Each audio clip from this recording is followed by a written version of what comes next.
Welcome back to my channel. ಹೊಸದಾಗಿ channel ನೋಡ್ತಾ ಇದ್ದರೆ ಸಬ್ಸ್ಕ್ರೈಬ್ ಮಾಡಿಕೊಂಡು ಸಪೋರ್ಟ್ ಮಾಡಿ. ವಾರಾಹಿ ದೇವಿಯ ಆಶೀರ್ವಾದ ಅನುಗ್ರಹ ಎಲ್ಲರ ಮೇಲೂ ಇರಲಿ ಅಂತ ವಿಡಿಯೋ ಪ್ರಾರಂಭ ಮಾಡ್ತಾ ಇದ್ದೀನಿ.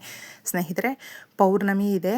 ರಾತ್ರಿಗೆ ತಪ್ಪದೇ ಈ ಪರಿಹಾರವನ್ನು ಮಾಡ್ಕೊಳ್ಳಿ. ಪ್ರತಿಯೊಬ್ಬರಿಗೂ ಕೂಡ ಮನೆಯಲ್ಲಿ ಯಾವಾಗಲೂ ವಾರ ಕೂಡ ಸಾಂಬ್ರಾಣಿ ಹಾಕೋದಕ್ಕಾಗೋದಿಲ್ಲ. ಆದರೆ ಈ ರೀತಿಯ ಶಕ್ತಿದಾಯಕವಾದ ದಿನಗಳಲ್ಲಿ ನೀವು ಪೂಜೆ ಮಾಡ್ಕೊಂಡಾದಮೇಲೆ ತದನಂತರ ಸಾಂಬ್ರಾಣಿಯನ್ನು ಹಾಕಿ, ಅದರಲ್ಲಿ ಲವಂಗ ಹಾಕಿ, ಬೇ ಲೀಫ್ ಹಾಕಿ, ಸ್ವಲ್ಪ ತುಪ್ಪ, ಅಕ್ಕಿ, ಈ ರೀತಿ ಯಾವುದು ಇರುತ್ತೆ ನೋಡಿ ಆ ವಸ್ತುಗಳಲ್ಲಿ ಒಂದಾದರೂ ಸೇರಿಸಿ ನೀವು ಹಾಕೋದ್ರಿಂದ ನಿಮ್ಮ ಮನೆಯಲ್ಲಿರುವಂಥ ನಕಾರಾತ್ಮಕ ಶಕ್ತಿಗಳು ದೂರ ಆಗುತ್ತೆ. ಮುಖ್ಯವಾಗಿ ಈ ದಿನ ನಿಂಬೆಹಣ್ಣಿನ ಪರಿಹಾರವನ್ನು ಮಾಡಿಕೊಳ್ಳಿ. ಎಲ್ರಿಗೂ ಗೊತ್ತು, ನಮಗೆ ಈ ಪರಿಹಾರ ಶಾಸ್ತ್ರಗಳಲ್ಲಿ ನಿಂಬೆಹಣ್ಣು ಎಷ್ಟು ಪ್ರಾಧಾನ್ಯವಾಗಿರುತ್ತೆ ಅಂದರೆ, ಚಕ್ ಅಂತ ನಮಗೆ ನಿಮಿಷಗಳಲ್ಲೇ ನಮ್ಮ ಸಮಸ್ಯೆಗಳನ್ನು ಹಾಗೂ ದುಷ್ಟಶಕ್ತಿಗಳನ್ನು, ನಕಾರಾತ್ಮಕ ಶಕ್ತಿಗಳನ್ನು, ನರದೃಷ್ಟಿಯನ್ನು ಎಲ್ಲವನ್ನು ಓಡಿಸುವಂಥ ಶಕ್ತಿ ಇದಕ್ಕಿದೆ. ನೀವು ವ್ಯಾಪಾರದ ಸ್ಥಳದಲ್ಲಿ ಮಾಡಬಹುದು, ನಿಮ್ಮ ಮನೆಯಲ್ಲಿ ಮಾಡಬಹುದು. ಪ್ರತಿಯೊಬ್ಬರಿಗೂ ಕೂಡ ಈಗ ಆದಾಯ ಅನ್ನೋದು ಬಹಳ ಕಡಿಮೆ ಇರುತ್ತೆ, ಖರ್ಚುಗಳು ಜಾಸ್ತಿ ಇರುತ್ತೆ.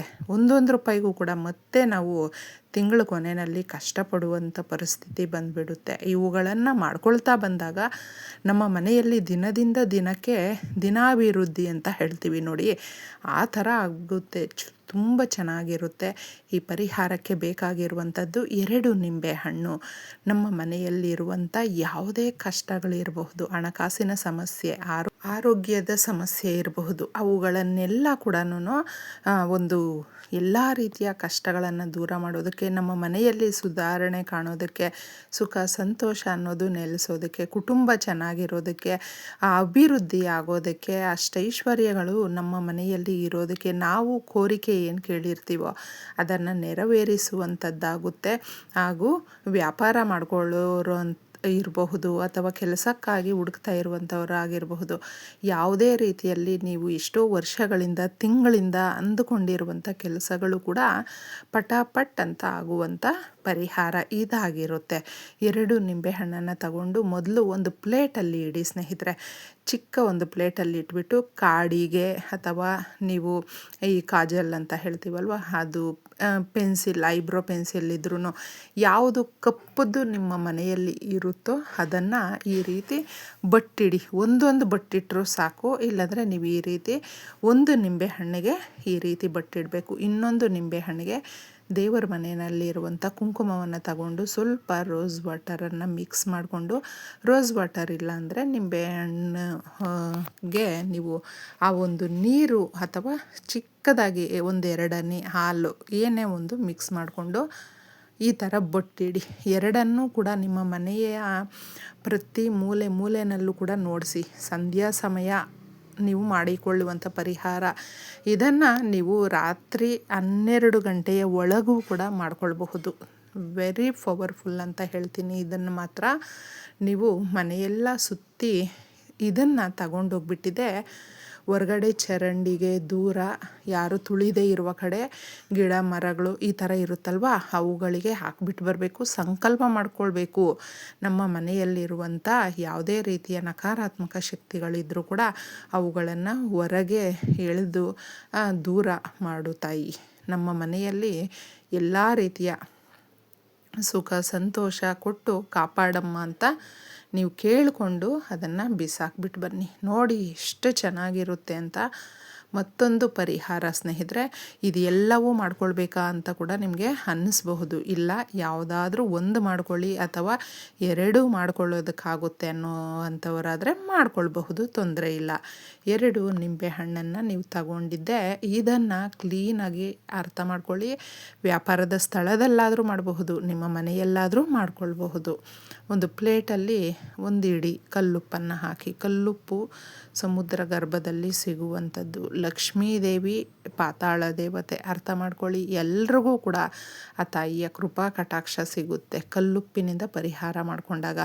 ಉಪ್ಪನ್ನು ಒಂದು ಪ್ಲೇಟಲ್ಲಿ ನೀವು ಸ್ವಲ್ಪ ಒಂದು ಹಿಡಿಯಷ್ಟು ಹಾಕಿ ಈ ರೀತಿ ಪೌರ್ಣಮಿಯ ದಿನಗಳಲ್ಲಿ ಕಲ್ಲುಪ್ಪು ನಿಂಬೆಹಣ್ಣಿನ ಪರಿಹಾರಗಳನ್ನು ಮಾಡಿಕೊಂಡ್ರೆ ನಮಗೆ ಯಾವಾಗಲೂ ಅಷ್ಟೇ ತುಂಬ ಖುಷಿಯಾಗಿರ್ತೀವಿ, ಸಂತೋಷವಾಗಿರ್ತೀವಿ.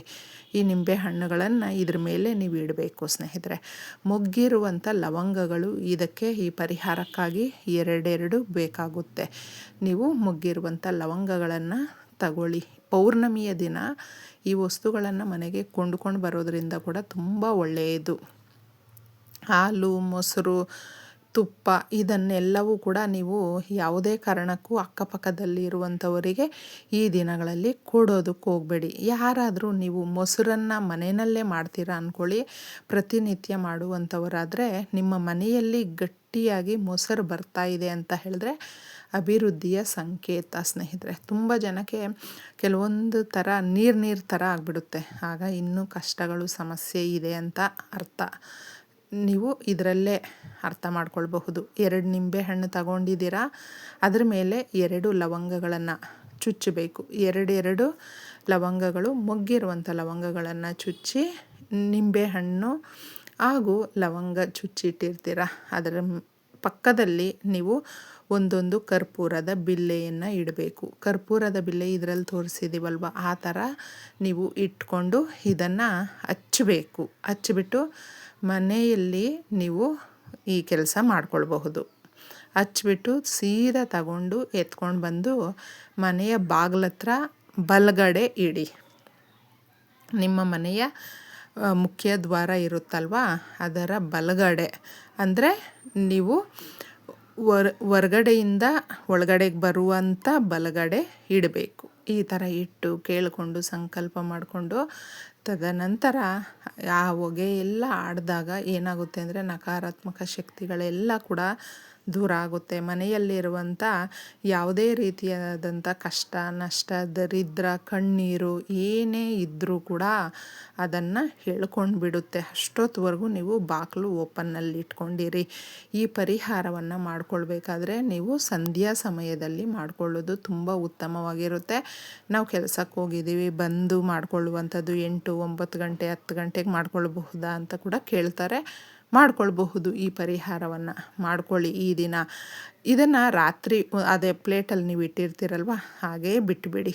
ಮಾರನೆಯ ದಿನ ಅದನ್ನು ಕ್ಲೀನಾಗಿ ಎದ್ದ ತಕ್ಷಣ ನೀವು ಕೈ ಕಾಲು ಮುಖ ತೊಳ್ಕೊಂಡಿರ್ತೀರೋ ಏನೋ, ಸೀದಾ ಒಂದು ಕವರಲ್ಲಿ ಹಾಕ್ಕೊಂಡಿದ್ದೆ ಎತ್ಕೊಂಡೋಗಿ ಸ್ವಲ್ಪ ಡಿಸ್ಟೆನ್ಸಲ್ಲೇ ಎಸೆದ್ಬಿಟ್ಟು ಬರಬೇಕು. ಬಂದು ಕೈ ಕಾಲು ಮುಖ ತೊಳ್ಕೊಳ್ಬೇಕು. ಕೆಲವೊಬ್ಬರು ಹಾಗೆ ಮನೆ ಒಳಗಡೆ ಬಂದುಬಿಡ್ತಾರೆ. ಮಾಡಿದಂಥ ಪರಿಹಾರ ಯಾವುದೇ ರೀತಿಯ ಫಲ ಸಿಗೋದಿಲ್ಲ. ಕೈ ಕಾಲು ಮುಖ ತೊಳ್ಕೊಂಡಿದ್ದೆ ನಾವು ಮನೆ ಒಳಗಡೆ ಬರಬೇಕಾಗುತ್ತೆ. ಈ ತಪ್ಪುಗಳನ್ನು ಮಾಡ್ತಾಯಿದ್ರೆ ಅಥವಾ ನಂಬಿಕೆ ಇಟ್ಟು ನಾವು ಏನೋ ಒಂದು ಆಗುತ್ತೆ ಅಂತ ಬಲವಾಗಿ ಮಾಡಿಕೊಂಡಾಗ ಆ ತಾಯಿಯ ಆಶೀರ್ವಾದ ಸಿಗುತ್ತೆ ಸ್ನೇಹಿತರೆ. ಮಾಡ್ಕೊಂಡು ನೋಡಿ. ಎಲ್ರಿಗೂ ಕೂಡ ಆ ತಾಯಿಯ ಆಶೀರ್ವಾದ ಅನ್ನೋದು ಗುರುವಾರದ ದಿನ ಪೌರ್ಣಮಿ ಬಂದಿರೋದ್ರಿಂದ ಕೇಳ್ಕೊಂಡು ಮಾಡಿಕೊಂಡ್ರೆ ಎಲ್ಲ ರೀತಿಯ ಸಕಲ ಸುಖ ಸಂತೋಷಗಳನ್ನು ಕೊಡ್ತಾಳೆ.